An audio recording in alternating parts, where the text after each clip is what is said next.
Hello friends, welcome to Nandu பாப்பா kitchen. இன்றைக்கி நம்ம பார்க்க போகிற ரெசிபி பார்த்திங்கன்னா அருமையாக ஹெல்த்தியாக ஈஸியாக எப்படி வீட்டில் இருக்கிற மாம்பழத்தை வச்சு ஒரு சூப்பரான ஐஸ்கிரீம் செய்யலான்னு பார்க்கலாம்.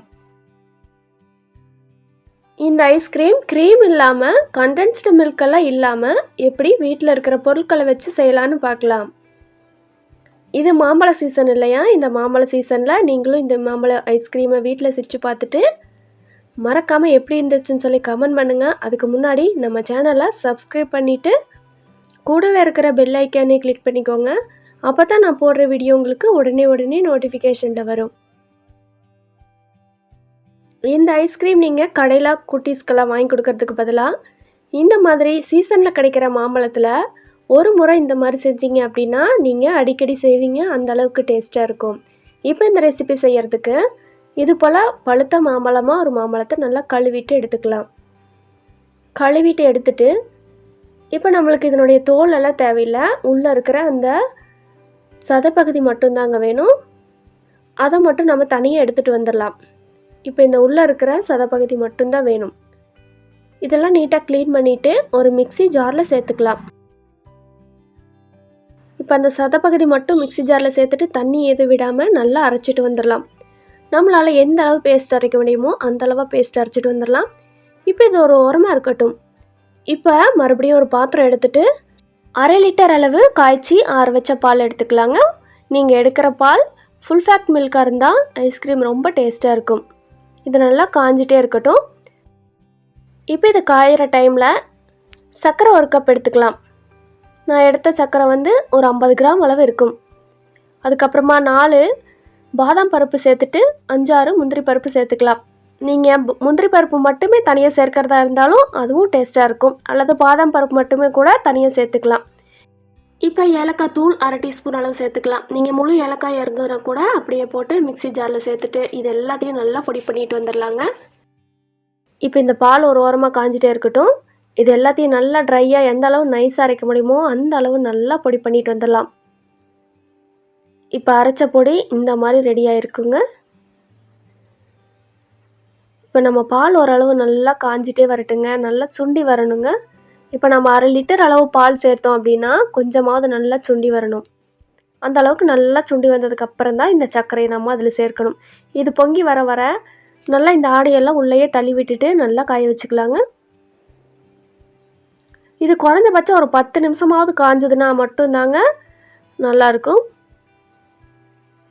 ஒரு 10 நிமிஷம் கழிச்சிட்டு இப்போ நம்ம அரைச்சி வச்ச சர்க்கரை இதில் சேர்த்துக்கலாம்.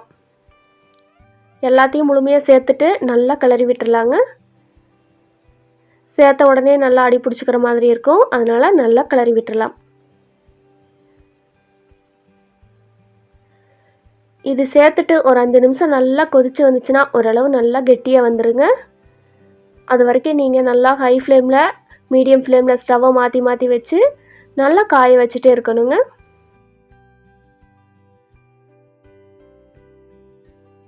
நம்ம சேனலில் நிறைய ஐஸ்கிரீம் ரெசிபிஸ் போட்டிருக்கிறேங்க.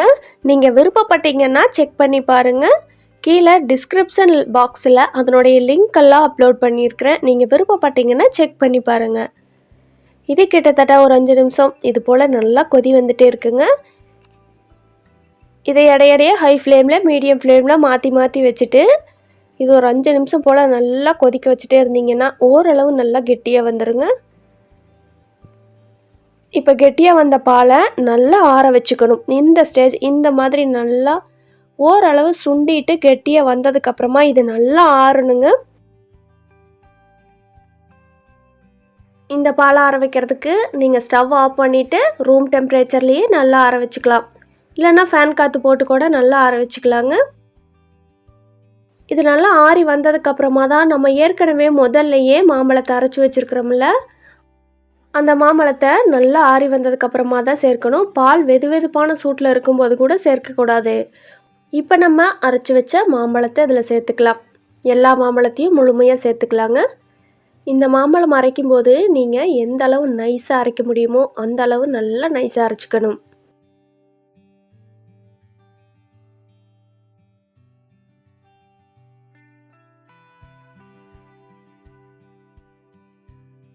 எல்லா மாம்பழத்தையும் சேர்த்ததுக்கு அப்புறமா ஒரு ஸ்பூன் வச்சுட்டு நல்லா கலக்கி விட்டுடலாம். இது நல்லா பாலோட மிக்ஸ் ஆகிட்டு, மாம்பழம் பால் எல்லாம் மிக்ஸ் ஆகிட்டு நல்லா க்ரீமி கன்சிஸ்டன்சிக்கு வரணும். அதனால் நல்லா மிக்ஸ் பண்ணிக்கலாம். இப்போ நம்ம ஸ்பூனில் மிக்ஸ் பண்ணால் அந்த அளவுக்கு மிக்ஸ் ஆகாதுங்க. அதனால் மறுபடியும் நம்ம மாங்காய் அரைச்சோம்ல அந்த மிக்ஸி ஜார்லையே இது எல்லாத்தையும் ஊற்றிட்டு நல்லா அரைச்சிட்டு வந்துடலாம். ஒரு 2 நிமிஷம் போல் நல்லா அரைச்சிட்டு வந்துடலாங்க. அரைச்சிட்டு வந்ததுக்கப்புறமா இப்போது இந்த அளவு நல்லா க்ரீமியாக கிடைக்கும் நம்மளுக்கு. இப்போ நம்மளோட ஐஸ்கிரீம் ரொம்பவே க்ரீமியாக ரெடி ஆயிடுச்சு. இப்போ இதை ஒரு டிஃபன் பாக்ஸில் ஊற்றி வச்சிடலாங்க. உங்ககிட்ட ஐஸ்கிரீம் பாக்ஸ் இருந்துச்சுன்னா அதில் கூட ஊற்றி வச்சிடலாம். வீட்டில் ஏதாவது டிஃபன் பாக்ஸ் இருந்துச்சு அப்படின்னா அந்த டிஃபன் பாக்ஸில் இப்போ நம்ம கலந்து வச்ச ஃபுல்லாக எல்லா க்ரீமையுமே இதில் சேர்த்துக்கலாம். எல்லாத்தையும் முழுமையாக சேர்த்ததுக்கப்புறமா நீங்கள் இப்படியே மூடி போட்டுற வேண்டாங்க. வீட்டில் ஏதாவது கவர் இருந்துச்சு அப்படின்னா அந்த கவரை மேலே நல்லா கவர் பண்ணிவிட்டு டைட்டாக அதுக்கு மேலே நீங்கள் மூடி போட்டுடலாம். நீங்கள் அப்படியே டைரெக்டாக மூடி போட்டிங்க அப்படின்னா அதில் தண்ணியெல்லாம் வடிஞ்சு அந்த ஐஸ்கிரீம்குள்ளேயே உள்ளே போகிற மாதிரி ஆயிருங்க. அதனால் நீங்கள் எப்போ போட்டிங்க அப்படின்னாலும் இந்த மாதிரி கவர் வச்சுட்டு அதுக்கப்புறமா மூடி போட்டுட்டு ஃப்ரீசரில் வச்சிடலாங்க. இது குறைஞ்சபட்சம் 7-8 மணி நேரமாவது வைக்கணுங்க. நீங்கள் மறுநாள் சாப்பிட்றீங்க அப்படின்னா முதல் நாள் நைட்டே செஞ்சு வச்சிட்டிங்க அப்படின்னா மறுநாள் மத்தியானம் சாப்பிட்றதுக்கு கரெக்டாக இருக்கும். இப்போ ஒரு நாள் ஃபுல்லாக நான் அப்படியே ஃப்ரீசரில் வச்சுட்டேங்க. இப்போ நான் இதில் ஒரு 5 நிமிஷம் போல் நல்லா பச்சை தண்ணியில் வச்சுட்டு அப்புறமா எடுத்துகிட்டு வந்துடலாம். பச்சை தண்ணியில் வச்சு எடுத்துகிட்டு வரும்போது நல்லா ஐஸ்கிரீம் எடுக்கிறதுக்கு சூப்பராக இருக்கும். இந்த ஐஸ்கிரீமோட டேஸ்ட்டும் ரொம்பவே சூப்பராக இருக்குங்க. இப்போ இதுக்கு மேலே கொஞ்சமாக நட்ஸு தூவிக்கலாங்க. நட்ஸு போடுறதெல்லாம் உங்கள் விருப்பத்துக்கு தகுந்த மாதிரி நீங்கள் விருப்பப்பட்டீங்கன்னா நட்ஸு சேர்த்துக்கலாம். இல்லைன்னா இதையும் ஸ்கிப் பண்ணிடலாங்க. இப்போ ஒரு அழகுக்காக டூட்டி ஃப்ரூட்டி சேர்த்துக்கிறேங்க. இதுவும் பார்க்குறதுக்கு ஒரு அழகாக இருக்கும், அதுக்காக தான் நான் சேர்த்துருக்குறேன். இதுவும் நீங்கள் வேண்டாம் அப்படின்னா ஸ்கிப் பண்ணிடலாம். டூட்டி ஃப்ரூட்டி எல்லாம் உங்களுக்கு சின்ன சின்ன கடைகள்லையே கிடைக்கும், சின்ன சின்ன பேக்கெட்ஸ்லேயும் கிடைக்கும், வாங்கிக்கலாம். ரொம்பவே க்ரீமியான ஐஸ்கிரீம், கண்டென்ஸ்டு மில்க் இல்லாமல் க்ரீம் இல்லாமல் எப்படி வீட்டிலையே ஈஸியாக செய்யலாம் அப்படிங்கிறத பார்த்தோம். நீங்களும் வீட்டில் இதே மாதிரி செஞ்சு பார்த்துட்டு எப்படி இருந்துச்சுன்னு சொல்லி மறக்காமல் கமெண்ட் பண்ணுங்கள். இந்த ரெசிபி உங்களுக்கு ரொம்பவே யூஸ்ஃபுல்லாக இருந்துச்சு அப்படின்னா நிறைய ஷேர் பண்ணுங்கள், லைக் பண்ணுங்கள், நம்ம சேனலை சப்ஸ்கிரைப் பண்ணிக்கோங்க.